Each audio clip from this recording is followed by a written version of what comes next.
नमस्कार दोस्तों, आप देख रहे हैं सरकारी जॉब भर्ती और मैं हूं हेमेंद्र साहू। आज के जो टॉपिक में हम लोग देखने वाले हैं छात्रावास अधीक्षक यानी कि हॉस्टल वार्डन से संबंधित प्रश्न है, जिसमें कंप्यूटर का टॉप 50 एमसीक्यू क्वेश्चन रहेगा, यानी कि 50 महत्वपूर्ण वस्तुनिष्ठ प्रश्न रहेगा। एक चीज़ कहना चाहता हूँ, इनका जो पोस्ट खुला हुआ था लगभग 300 पदों के लिए, इसके लिए लगभग 6 लाख से ज़्यादा फॉर्म गए हैं। देखो, होता क्या है कि छत्तीसगढ़ सरकार ने जब से निःशुल्क किया है ना व्यापम का फॉर्म, उसमें फॉर्मों की जो संख्या है, भरने की जो संख्या वहाँ सबसे ज़्यादा हो गए हैं। अब देखो 100% यानी कि 6 लाख का अगर हम 100% निकालें ना, उसमें से 30 से 35% ऐसे लोग रहेंगे जो कि सिर्फ समय मिल जाएगा तो दिला लेंगे, या फिर फ्री है तो इसलिए डाल रहे, ऐसे ऐसे करके सभी लोग डाले हैं जो कि एग्ज़ाम में नहीं जाएगा। सिर्फ 60 से 65% ऐसे विद्यार्थी रहेंगे जो कि एग्ज़ाम दिलाएंगे। तो फिलहाल हम यही सोच कर चलेंगे कि लगभग 6 लाख ऐसे फॉर्म हैं जो कि डला हुआ है फॉर्म। अब जो कम पोस्ट है उसमें से आपको कैसे लाना है, यानी कि जो ज़्यादा मेहनत करेगा उन्हीं का ही आएगा। ठीक है, तो फिर आप जो है वीडियो पर बने रहना। मेरा काम है रोज़ का आपको वीडियो बताना है, आपका काम है कि जो रोज़ मैं वीडियो अपलोड करता हूँ उसे आप एक नज़र देख लेना, पूरी तरह से देख लेना एक नज़र। ठीक है, तो आज इसी क्रम में है कंप्यूटर का 50 क्वेश्चन, क्योंकि कंप्यूटर जो है कंपलसरी है। जब तक आप उसमें से 50% यानी कि 30 क्वेश्चन में से 15 क्वेश्चन सही नहीं लगाओगे, तब तक आप जो है आगे नहीं बढ़ोगे। तो फिर चलते हैं वीडियो की तरफ। अगर आप चैनल पर नए हो तो चैनल को सब्सक्राइब कर लेना, बेल आइकन को जरूर दबा देना, और इसका फ्री में पीडीएफ, कोई भी चार्जेस नहीं है, फ्री का पीडीएफ है। टेलीग्राम चैनल पर ज्वाइन करना, वहाँ पर जाके आप पीडीएफ जो है डाउनलोड कर सकते हो। ठीक है, तो चलते हैं यहाँ पर वीडियो की तरफ। 50 क्वेश्चन है, इसलिए थोड़ा सा वीडियो रफ्तार रहेगा। मेरा जो वीडियो रहता है ना, प्रश्नों की संख्या ज़्यादा और समय बहुत कम रहता है, क्योंकि मैं इधर उधर की बातें नहीं करता, सीधा पॉइंट टू पॉइंट जो प्रश्न है आप उसी को ही बता दो। ठीक है, आप जो है एक बार दो बार देख लेना, आप अच्छे से रट लोगे। तो पहला प्रश्न आता है, प्रथम गणना यंत्र है, बताना है आपको प्रथम गणना यंत्र है तो कौन सा है। जैसे घड़ी है कि डिफरेंस इंजन है कि अबेकस है कि कैलकुलेटर है। सही जवाब आ जाएगा इनका सी नंबर रहेगा, जो कि अबेकस कहा जाता है। ठीक है, कभी कभी प्रश्न आता है कि अबेकस क्या है, तो एक जो है यहाँ प्राचीन गणना यंत्र है या गणितीय यंत्र इसे कहते हैं। दूसरा प्रश्न है, पैकमैन नामक प्रसिद्ध कंप्यूटर किस काम के लिए बना था। तो जो पहले यानी कि जो पहले कंप्यूटर का निर्माण हुआ ना, उस समय एक पैकमैन नामक एक प्रसिद्ध कंप्यूटर का निर्माण किया गया था, जो सिर्फ एक ही क्षेत्र के लिए था। इसका जो आंसर रहेगा वहाँ खेल के लिए। ठीक है, जब पैकमैन नामक जो कंप्यूटर का निर्माण हुआ था ना, वो सिर्फ खेल के लिए, गेम के लिए ही उपयोग में लाया जाता था। तीसरा प्रश्न है, किसने प्रथम मैकेनिक कैलकुलेटर का निर्माण किया था। किसने प्रथम मैकेनिक कैलकुलेटर का निर्माण किया था, बताना है। जैसे कि जोसेफ मेरी जक्वार्ड है कि जॉन मौचली है या ब्लेज पास्कल है या हार्वर्ड आइकन है। सही जवाब आ जाएगा ब्लेज पास्कल, जिन्होंने मैकेनिक कैलकुलेटर या इसे ही मैकेनिकल कैलकुलेटर भी कहते हैं।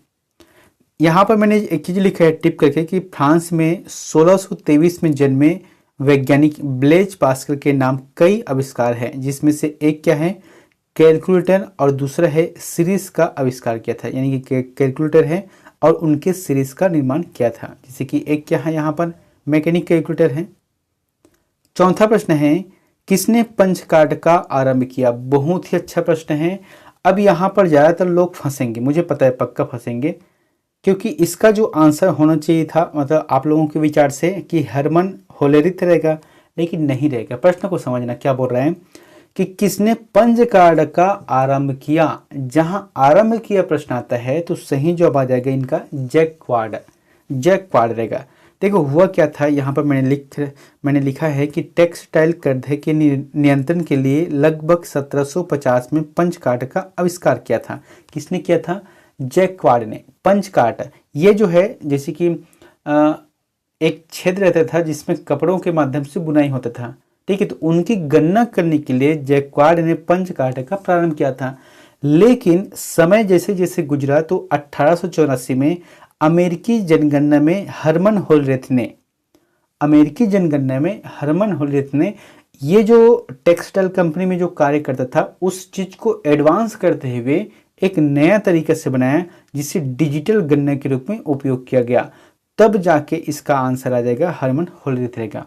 लेकिन अगर प्रश्न ये पूछते हैं कि सिर्फ पंच कार्टा का आरंभ क्या है तो जैकवार्ड आंसर सही रहेगा। ठीक है, अगला है एनालॉग कंप्यूटर है।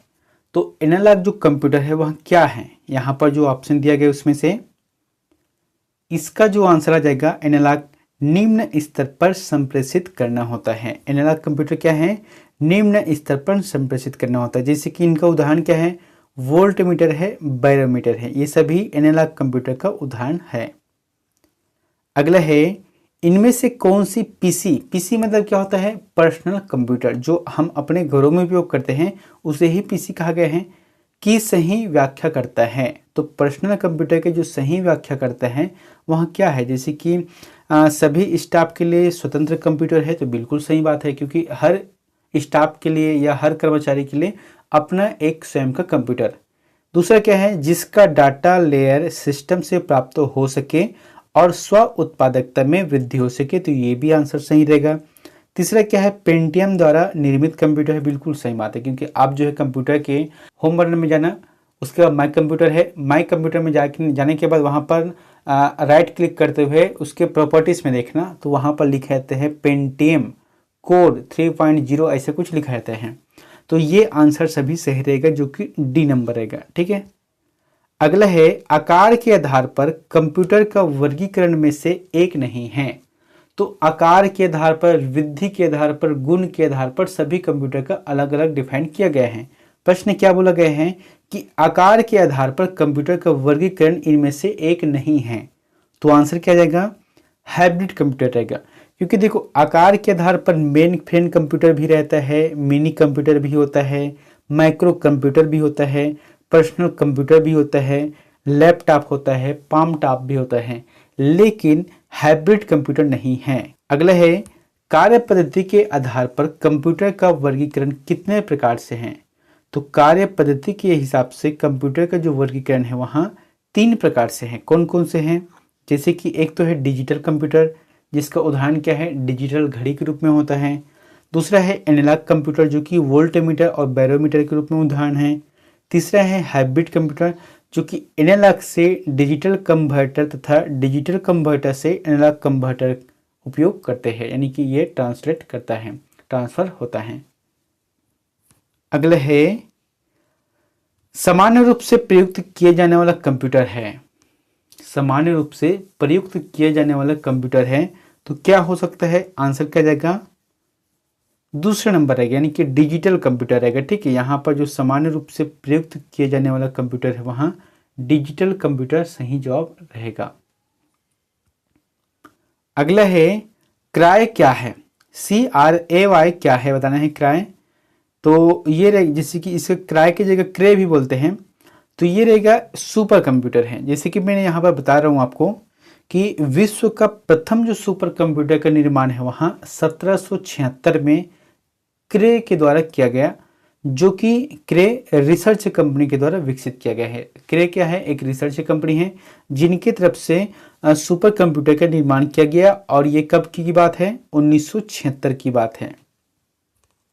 अगला है ऐसे कंप्यूटर जो पोर्टेबल होते हैं और यात्रा करने वाले प्रयोक्ताओं के लिए सुविधाजनक होते हैं। पोर्टेबल यानी कि हम उसे पकड़कर मोड़ सकते हैं, मोड़ने के बाद आप उसे थैले में पकड़कर कहीं भी जा सकते हो, उपयोग कर सकते हो। ये रहेगा लैपटॉप रहेगा, जो कि बहुत लोग उपयोग करते हैं, कहीं भी आते जाते हैं तो फिर इनका उपयोग करते रहते हैं। अगला है कंप्यूटर के आईसी चिप के उत्पादन हेतु निम्न में से किसकी आवश्यकता होती है। ठीक है, जैसे कि आईसी चिप, अब आईसी चिप को छोड़ो, जैसे कि हम जियो का सिम उपयोग करते हैं, एयरटेल है, आइडिया का है, तो उसमें सिम में छोटा सा पीला पीला ढंग के रहता है, तो उसे ही कहा गया है आईसी चिप। अब ये आईसी चिप का जो उत्पादन होता है वहाँ किसके, यानी इसके लिए आवश्यकता क्या चीज़ होता है, तो ये रहेगा सिलिकॉन रहेगा। ठीक है, सिलिकॉन आंसर सही रहेगा, जो कि आईसी चिप के उत्पादन के लिए बहुत ही ज़्यादा जरूरी है। ठीक है, यहाँ पर देखे थे आईसी चिप को तीसरी पीढ़ी के कंप्यूटर में इंटीग्रेटेड सर्किट का प्रयोग शुरू हुआ, जिसका विकास जे.एस. किल्वी ने किया था। कभी कभी प्रश्न आता है कि ऐसी चिप का विकास किसने किया है? जे.एस. किल्वी ने किया था। अगला है मल्टी प्रोग्रामिंग का प्रयोग किस पीढ़ी के कंप्यूटरों से शुरू हुआ था? मल्टी प्रोग्रामिंग का प्रयोग किस पीढ़ी के कंप्यूटरों से शुरू हुआ था? आंसर आ जाएगा इनका तृतीय रहेगा, सी नंबर आंसर सही रहेगा। ठीक है, यहाँ पर रहेगा आईसी चिप का उपयोग तीव्र, छोटे, विश्वसनीय, उच्च स्तरीय भाषा के रूप में किया गया है। अगला है विश्व का सबसे पहला सुपर कंप्यूटर कब बना था? मैंने अभी बताया था आपको 1976 में क्रे नामक कंपनी ने विश्व का प्रथम सुपर कंप्यूटर का निर्माण किया था, क्रे 1 के रूप में, एक कंपनी का नाम है। अगला है भारत का सबसे पहला सुपर कंप्यूटर कब बना? भारत का पहला सुपर कंप्यूटर कब बना है? ये रहेगा 1991। जब विश्व में 1976 में बन गया था तो हमारे देश में 1991 में इनका निर्माण हुआ। और ये किस संस्था के द्वारा बनाया गया था? परम, मतलब देखो परम जो है इनका नाम है, सुपर कंप्यूटर का नाम क्या है? परम है, जो कि डी डेक या सी डेक नामक कंपनी ने निर्माण किया था। इसका जो आंसर क्या रहेगा? डी डेक नहीं रहेगा, सी डेक रहेगा। ठीक है, सी डेक ने इनका निर्माण किया था। अगला है व्यक्तिगत तौर पर किस कंप्यूटर का प्रयोग किया जाता है? तो व्यक्तिगत तौर पर किस कंप्यूटर का प्रयोग किया जाता है? आंसर आ जाएगा माइक्रो कंप्यूटर। जितने भी आप लोग अपने घरों में उपयोग करते हैं, हम लोग भी करते हैं, वो सभी क्या है? माइक्रो कंप्यूटर हैं। इनपुट के लिए कोई भी जैसे कि होना चाहिए क्या है? कीबोर्ड है, माउस है। आउटपुट के लिए मॉनिटर बहुत ज़रूरी है, तभी जाके एक परफेक्ट कंप्यूटर का सेट बनता है। और इसमें जो है क्षमता होती है वहाँ 1 लाख संक्रियाएं प्रति सेकंड होती है। अगला है भारत में निर्मित प्रथम कंप्यूटर का क्या नाम है? भारत में निर्मित प्रथम कंप्यूटर का क्या नाम है? सिद्धार्थ रहेगा। ये जो है प्रथम कंप्यूटर की बात आता है ना तो फिर सिद्धार्थ रहेगा। और प्रथम जो सुपर कंप्यूटर है भारत का उसे परम कहा गया है। अगला है पूर्व में फोरट्रान के साथ कार्य करने वाले कंप्यूटर किस युग के कंप्यूटर थे? तो पहले जो है कंप्यूटर में उपयोग करते थे वो कौन से है? फोरट्रान एक लैंग्वेज है। ठीक है, तो वहाँ किस युग के कंप्यूटर में थे? तो आंसर रहेगा दूसरे रहेगा। ठीक है, द्वितीय पीढ़ी के कंप्यूटर में फोरट्रान भाषा का प्रयोग किया जाता था, उपयोग किया जाता था। अगला है माइक्रो प्रोसेसर किस पीढ़ी का कंप्यूटर है? माइक्रो प्रोसेसर किस पीढ़ी का कंप्यूटर बताना है? ये रहेगा चतुर्थ पीढ़ी। ठीक है, जिसमें VLSI का तथा ULSI का उपयोग किया जाता था। अब इसका मतलब भी क्या है इसे देख लेते हैं। जैसे कि क्या लिखा है? VLSI यानी कि वेरी लार्ज स्केल इंटीग्रेटेड होता है, और उसी तरीके से ULSI मतलब होता है अल्ट्रा लार्ज स्केल इंटीग्रेटेड होता है। 20वें नंबर का प्रश्न है टेलीप्रोसेसिंग तथा टाइम शेयरिंग का प्रयोग किस पीढ़ी के कंप्यूटर में हुआ? तो कौन सी पीढ़ी के कंप्यूटर में हुआ बताना है आपको। ये रहेगा तृतीय रहेगा। ठीक है, तृतीय पीढ़ी के कंप्यूटर में देखने को मिलता है। जैसे कि एयरलाइन रिजर्वेशन सिस्टम है, क्रेडिट कार्ड का बिलिंग है, मार्केटिंग है, फोरकास्टिंग है इत्यादि, इन सभी के माध्यम से होता है टाइम शेयरिंग का प्रयोग करना पड़ता है। अगला है गणना संयंत्र अबेकस का आविष्कार किस देश में हुआ? तो गणना संयंत्र जैसे कि पहला ही प्रश्न में मैंने बताया था अबेकस है, जो कि एक गणितीय क्रिया के लिए उपयोग किया गया था, और इनका जो आविष्कार है वहाँ चीन देश में किया गया था, सर्वप्रथम की बात है। अगला है टेलीविजन के आकार का कंप्यूटर निम्नलिखित में से कौन सा होता है? यानी कि मैंने जो बताया था ना, हम लोग जो उपयोग करते हैं वहाँ टेलीविजन के आकार का होता है, और इसे ही कहा जाता है माइक्रो कंप्यूटर कहा जाता है। अगला है माइक्रो कंप्यूटर की क्षमता खाली स्थान प्रति सेकंड होती है। तो आपको बताना है कि एक माइक्रो कंप्यूटर यानी कि जो हम लोग उपयोग करते हैं उनकी जो क्षमता वहाँ कितनी होती है? 1 लाख संक्रियाएं होती है कि 2 लाख संक्रियाएं होती है कि 4 लाख संक्रियाएं होती है या 5 लाख संक्रियाएं होती हैं? सही जवाब आ जाएगा 1 लाख है ना, यहाँ पर 1 आ जाएगा, 1 लाख संक्रियाएं होती है। यहाँ पर मैंने लिखा भी है कि माइक्रो प्रोसेसर का जो उपयोग होता है वहाँ व्यावसायिक तौर पर घरों में, मनोरंजन या चिकित्सा के क्षेत्र में उपयोग किया जाता है। अगला है MIAC यानी कि मैक, या इसे ही इमैक कहते हैं, एक प्रकार का है। तो क्या है IMAC? ये जो है एक मशीन है। माइक्रो कंप्यूटर का उदाहरण है इंटरनेट मशीन टोस रहेगा। अगला है एनालिटिक इंजन का निर्माण किसने किया था। एनालिटिक जो इंजन है इनका निर्माण किया था चार्ल्स बेबेज। चार्ल्स बेबेज ने किया था एनालिटिक इंजन का निर्माण है। 1820 में अंग्रेज आविष्कारक चार्ल्स बेबेज ने डिफरेंस इंजन तथा बाद में एनालिटिकल इंजन बनाया। चार्ल्स बेबेज के कॉन्सेप्ट का उपयोग कर पहला कंप्यूटर प्रोटोटाइप का निर्माण किया गया। इस कारण से चार्ल्स बेबेज को कंप्यूटर का जन्मदाता कहा जाता है। अगला है निम्नलिखित में से कौन सी कंप्यूटर की मुख्य विशेषता होती है। तो कंप्यूटर की जो मुख्य विशेषता होती है वहाँ कौन सी है, ये रहेगा। देखो फाइल कंप्यूटर में होता ही है, गेम भी होता है, सीडी भी रहते हैं, लेकिन जो मुख्य विशेषता है वहाँ गति है, स्पीड है। आप देखना अपने मोबाइल को अगर कभी कभी हैंग हो जाता है तो हम लोग जो है उस मोबाइल को पकड़कर फेंकने की बात करते हैं या उसे मतलब ये समझते हैं या रीसेट करते हैं। ठीक है, क्यों करते हैं, क्योंकि हम जो चाहते हैं वहाँ आपके मोबाइल उतना स्पीड से काम नहीं करता। बस इसी का सिद्धांत है। अगर आपके कंप्यूटर में रोम या रैम की जो क्षमता है वहाँ कम है तो कंप्यूटर स्लो काम करेगा। जब स्लो काम करेगा तो आप जो स्पीड चाहते हो वो स्पीड आपको नहीं मिलेगा। इसलिए जो है इनकी गति बहुत ही महत्वपूर्ण है। किसी भी कंप्यूटर का जितनी ज़्यादा इसका रैम और रोम रहता है वहाँ स्पीड जो रहता है, कार्य करने की जो क्षमता रहता है वहाँ तीव्र रहता है।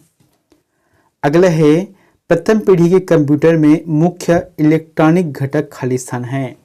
तो प्रथम पीढ़ी के जो कंप्यूटर हुआ था उसमें मुख्य रूप से जो इलेक्ट्रॉनिक घटक है वो कौन सा है। ट्रांजिस्टर है कि वृहद एकीकृत सर्किट है या निर्वात ट्यूब है या इंटीग्रेटेड सर्किट है। तो निर्वात ट्यूब, ठीक है, या इसे ही वैक्यूम ट्यूब कहते हैं, जो कि प्रथम पीढ़ी के कंप्यूटर में इनका आविष्कार किया गया था, इनका उपयोग किया गया था। 1946 से 1955 के समय को प्रथम पीढ़ी कहा गया है। अगला है आकार के आधार पर कंप्यूटर के कौन से प्रकार नहीं हैं। तो आपको बताया था आकार के आधार पर कंप्यूटर के बहुत से प्रकार हैं, उसमें से एक नहीं है तो ऑप्टिकल कंप्यूटर नहीं है। बाकी जैसे कि micro computer, mini computer, main frame computer, laptop है, पाम टॉप है, ये सभी इसी में आते हैं, लेकिन ऑप्टिकल कंप्यूटर आकार के आधार पर नहीं है।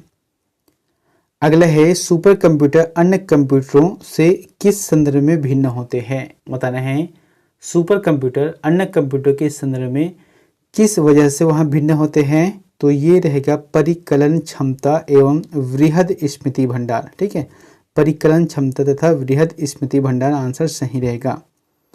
अगला है चुंबकीय डिस्क पर किस पदार्थ की परत होती है। क्या बोलोगे हैं, चुंबकीय डिस्क पर किस प्रकार की जो पदार्थ रहता है उनकी परत को चढ़ाया जाता है। तो ये रहेगा आयरन ऑक्साइड। आप देखना जैसे कि आपके घर में सीडी होगा, है ना, तो वो उसको अगर धूप में ले जाओगे तो वहाँ चमकने लगता है, तो वही है आयरन ऑक्साइड। अगला है कंप्यूटर के विकास में सर्वाधिक योगदान किसका है। तो जैसे कि हम सभी को पता है कि कंप्यूटर के जो पितामह कहा जाता है उसे चार्ल्स बेबेज कहा जाता है। ठीक है, इनके ही जो कॉन्सेप्ट है इसी का इस्तेमाल करके कंप्यूटर का निर्माण किया गया था। लेकिन जहाँ पर सर्वाधिक योगदान की बात आता है तो इसका जो आंसर आ जाएगा वॉन न्यूमान इसका आंसर सही रहेगा। अगला है सर्वप्रथम आधुनिक कंप्यूटर की खोज कब हुई। तो सर्वप्रथम आधुनिक कंप्यूटर की जो खोज है वहाँ 1946 में हुआ था, और इसी को जो है 1946 से 1955 तक के जो समय है उसे प्रथम पीढ़ी काल का कहा गया है। 1791 से लेकर 1871 तक चार्ल्स बेबेज का समय था और इसे ही कंप्यूटर का पितामह कहा गया है।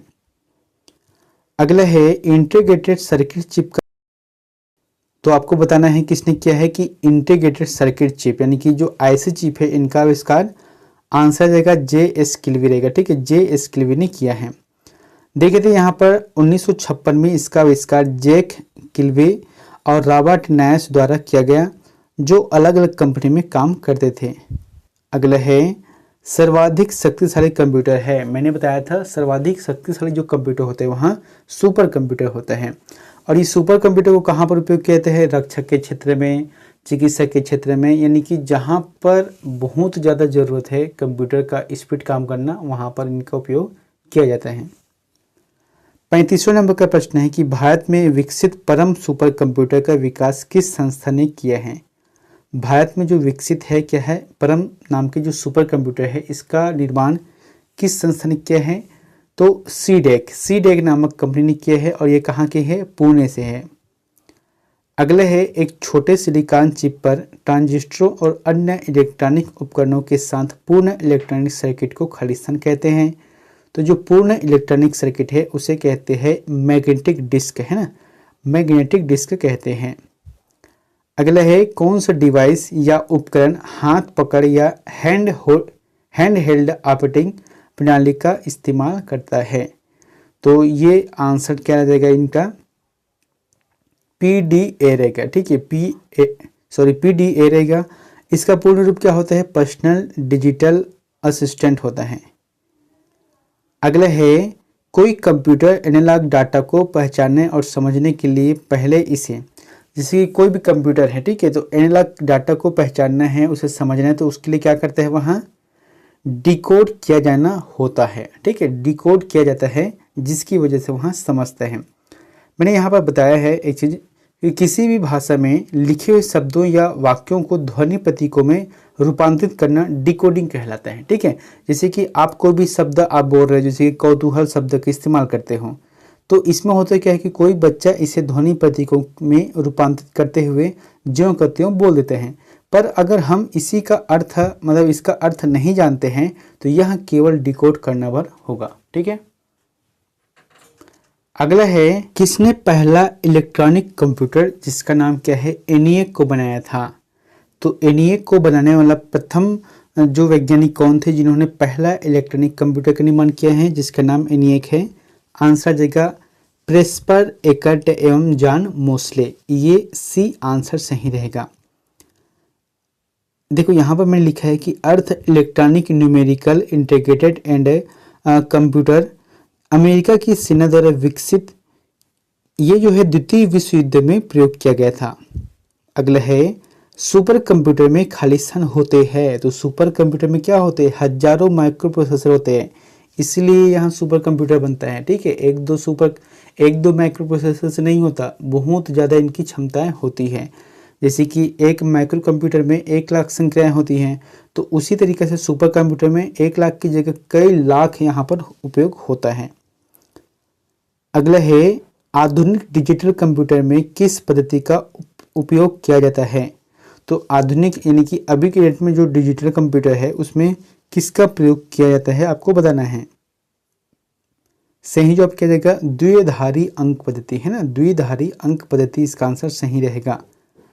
अगला है, प्रथम अंकीय कंप्यूटर के ब्लूप्रिंट के विकास में सर्वाधिक योगदान किसका है। प्रथम अंकीय कंप्यूटर के ब्लूप्रिंट के विकास में सर्वाधिक योगदान जो होता है वहाँ किनका है, सही जवाब आ जाएगा चार्ल्स बेबेज रहेगा। ठीक है, चार्ल्स बेबेज इसका आंसर सही रहेगा। अगला है, सर्वप्रथम पंचकाटक का प्रयोग किसने किया था, बताना है। सर्वप्रथम जो पंचकाटक है इनका उपयोग किया था जोसेफ मेरी रहेगा। ठीक है, जोसेफ मेरी इसका आंसर सही रहेगा। अगला है, माइक्रो कंप्यूटर में जो नहीं आते हैं उनका नाम खालिस्तान है। तो माइक्रो कंप्यूटर में कौन से नहीं आते, एक तो जैसे कि गृह कार्य करते हैं या गृह जो कंप्यूटर रहते हैं वो भी आता है, व्यक्तिगत कंप्यूटर होते हैं वो भी रहते हैं, लैपटॉप कंप्यूटर होते हैं ये भी होते हैं, लेकिन एटॉमिक कंप्यूटर है वहाँ माइक्रो कंप्यूटर में नहीं आता है। आंसर आ जाएगा डी नंबर रहेगा। अगला है, प्रथम पीढ़ी के कंप्यूटर का उदाहरण है। तो प्रथम पीढ़ी के कंप्यूटर में वैक्यूम ट्यूब यानी कि निर्वात ट्यूब का उपयोग किया जाता था, और इनका जो उदाहरण कौन से है, IBM 650 इसका आंसर सही रहेगा बी नंबर का। अगला है, इंटरनेट की सुविधा किस पीढ़ी के कंप्यूटर से प्रारंभ हुआ। तो इंटरनेट जैसे कि पहले क्या होता था, कंप्यूटर सिर्फ ऑफलाइन ही उपयोग करते थे, फिर आया उसमें ऑनलाइन इंटरनेट इसमें माध्यम बना। तो ये जो है पंचम पीढ़ी यानी कि पांचों जो पीढ़ी चला है 1995 से लेकर अभी वर्तमान तक से, इसके बाद से जो इंटरनेट प्रयोग हुआ ना तभी जो है इनका उपयोग होने लगा है। अगला है, चुंबकीय डिस्क पर किस पदार्थ की परत होती है। तो ये प्रश्न शायद मतलब डबल रिपीट हो गए हैं, तो इसका आंसर जाएगा आयरन ऑक्साइड सही रहेगा। अगला है, डिजिटल कंप्यूटर किस सिद्धांत पर कार्य करता है, बताना है आपको। डिजिटल कंप्यूटर किस सिद्धांत पर कार्य करता है, ये रहेगा गणना रहेगा। जैसे कि आप देखना घड़ी देखना, एक घड़ी क्या रहता है जिसमें सुई लगे रहते हैं, और एक घड़ी कैसे होते हैं जिसमें डिजिटल अंकों के द्वारा घड़ी का समय बताते हैं, तो उसे ही कहा गया है। अगला है निम्न में सबसे तेज कौन सा है, जैसे कि यहाँ पर रजिस्टर है, सीडी रोम है, रैम है या कैश है।